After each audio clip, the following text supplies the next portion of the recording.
मौजूद हूँ जहाँ पर ये गड्ढा पड़ा है और अगर आपको याद हो तो ये ज़्यादा पुरानी बात नहीं है। कुछ अर्सा पहले भी यही सड़क थी जहाँ पर आगे जाकर गड्ढा पड़ा था और उसके बाद कई अरसे तक काफ़ी देर तक लोग परेशान रहे क्योंकि उसकी मरम्मत का काम शुरू हो गया। तब जो गाड़ी गिरी थी और उसके बाद अब ये जो सानेहा दोबारा पेश आया है, इसका मतलब ये है कि जो लोग कंस्ट्रक्शन करते हैं वो अपनी गलती से सीखते नहीं हैं। आए रोज़ इस तरह के वाक़यात और बड़े बड़े फंड्स जहाँ पर लगते हैं, जहाँ के लिए बड़े बड़े बजट्स अप्रूव होते हैं, वो तमाम सड़कें जिनकी तामीर के लिए पैसे लिए जाते हैं, तो उसके बाद अगर ये मिले लोगों को कि राह चलते वो कभी भी कहीं भी गिर सकते हैं, तो फिर ये बहुत बड़ा रिस्क है। क्या हम जो टैक्स के पैसे देते हैं, क्या ये अवाम जो टैक्स के पैसे देते हैं, क्या वो इस तामीर और तरक्की के लिए इस्तेमाल होते हैं? जहाँ आप ये देख सकते हैं इतना बड़ा गड्ढा पड़ा है और एक बड़ी गाड़ी इसके अंदर गिरी थी और उस गाड़ी के सनरूफ से लोग बाहर निकले हैं। वो गाड़ी भी हम आपको दिखाते हैं, वो गाड़ी उस तरफ एग्जैक्टली उस तरफ है। आइए मैं आपको दिखाती हूँ। आइए नाज़रीन, आपको वो गाड़ी दिखाते हैं।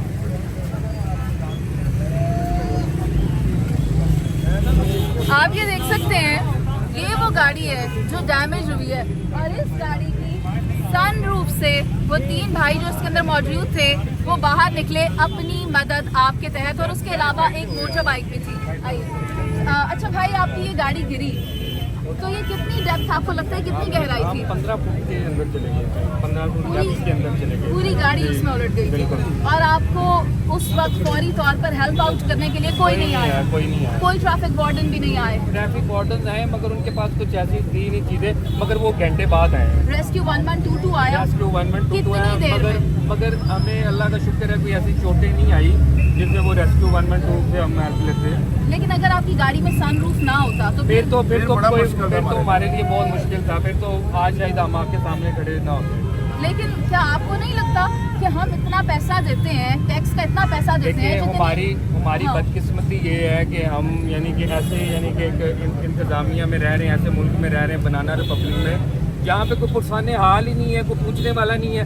जो गवर्नमेंट के लोग आ रहे हैं, ऑफिशियल्स आ रहे हैं, वो कह रहे हैं कि ये प्राइवेट सोसाइटी ने काम किया है। ये कैसी बदकिस्मती वाली बात है कि एक रोड के अंदर गड्ढा पड़ रहा है और आप मेन हाईवे का काम एक प्राइवेट सोसाइटी से करवा रहे हैं और आप नौकरी करके काम दे रहे हैं। ये कहने की बात है कि प्राइवेट सोसाइटी, ये मेन रोड है और इसमें प्राइवेट सोसाइटी किसी का भी हमें कोई कनेक्शन दिखाई नहीं देता। जी बिल्कुल, गवर्नमेंट ऑफ ये LTA का काम है, बेसिक LTA का काम है, वासा का काम है। ये जो इसके जिम्मेदार हैं उनको यानी कि कैफरे किरदार तक पहुंचाना चाहिए। और ये वो रोड है जिसे अभी कुछ अर्सा पहले ही सिग्नल फ्री किया गया था। मैडम, ये हमारी वज़ीर आला पंजाब जो है वो भी यही रोड यूज करती हैं। जिस दिन वो गड्ढे में गिर के उन्हें कौन निकालेगा? एक लम्हे को आपको तो लगा ना कि सब खत्म हो गया? हमारे लिए तो दुनिया खत्म हो गई थी। बहरहाल हमारा तो दिमाग काम नहीं था कर रहा है कि हमने इससे निकलना कैसे इस मुसीबत से। आपकी इस गाड़ी का जो नुकसान हुआ है उसकी इवैल्यूएशन अगर आप करें तो कितना है? 25-30 लाख का नुकसान हो गया हमारा अभी तक। और आप भी इस गाड़ी में थे? आपके और आपके अलावा?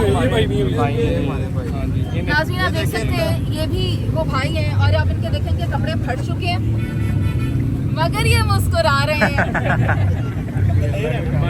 मुझे बताएंगे इस खुशी की वजह क्या है कि इतना गम का मौका, आपका 25-30 लाख का नुकसान हो गया? जाने बच गई, ये अल्लाह का करम है। हमें हिम्मत नहीं आ रही। स्पीड कितनी थी वैसे? 40 नॉर्मल स्पीड थी और उसके ऊपर ये हादसा पेश आया है।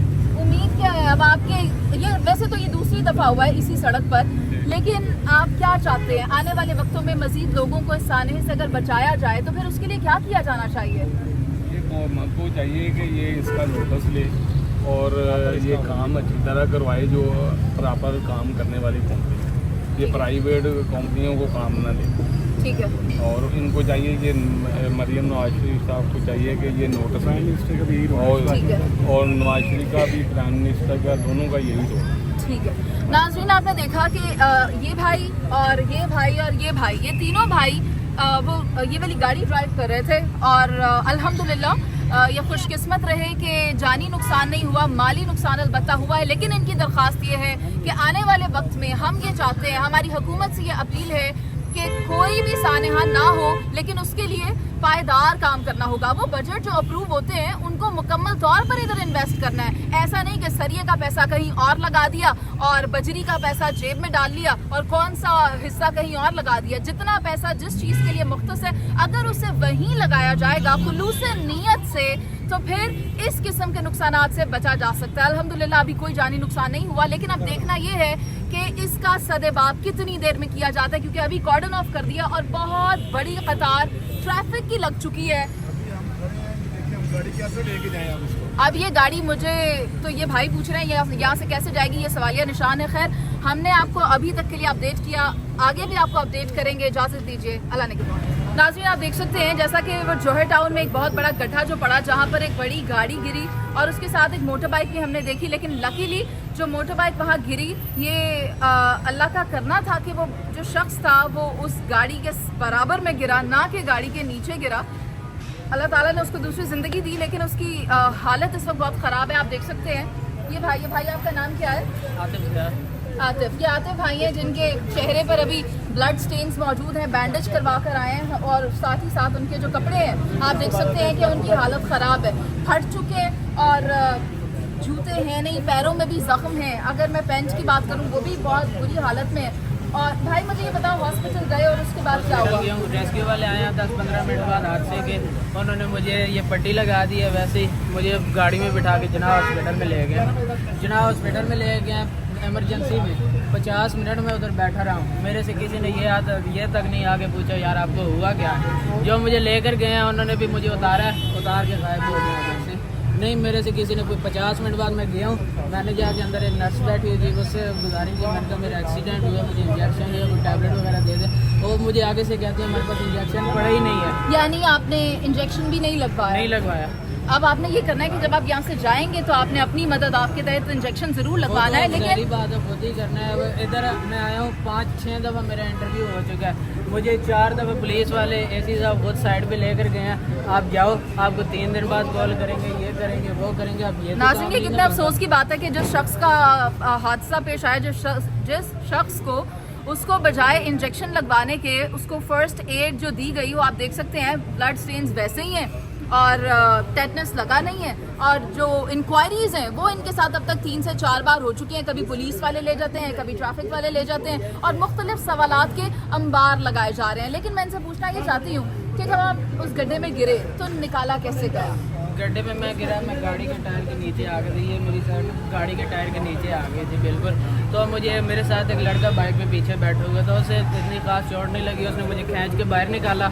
फिर उधर से सीढ़ी लेकर आए, सीढ़ी उन्होंने साथ लगाई तो उधर से उन्होंने मुझे खींच के बाहर निकाला। मेरी ये टांग अभी काम नहीं कर रही है, इससे ज़्यादा फॉल्ट नहीं हो रही। आम से लोगों ने आपको हेल्प किया? आम से लोगों ने किया। 10 से 15 मिनट बाद रेस्क्यू वाले और पुलिस वाले जो भी आए। नाज़रीन आप देख सकते हैं कि ये एक इंतहाई अफसोस की बात है कि लोगों ने अपनी मदद आप के तहत उन लोगों को उस गड्ढे में से बाहर निकाला जो उस गाड़ी में मौजूद थे। वो तो सनरूफ खोल कर निकल आए और ये जो 2 लोग ये डबल जॉब करते हैं और उसके अलावा जो इनके साथ बाइक पर मौजूद थे उन्हें बाहर निकाला। लेकिन मामला ये है कि इस तरह के सानेहात हम कब तक देखते रहेंगे? इस तरह आज तो चले अल्हम्दुलिल्लाह कोई जानी नुकसान नहीं हुआ और इससे पहले भी नहीं हुआ था, लेकिन ये सानेहात कब रुकेंगे, ये सिलसिला कब रुकेगा? इस मुल्क में ठीक तरीके से अपनी सही एफर्ट के साथ, अपनी लगन के साथ, बिल्कुल ईमानदारी के साथ कब काम किया जाएगा ताकि हम इस किस्म के नुकसानात से बच सकें? मुझे इजाज़त दीजिए, अल्लाह ने के बाद।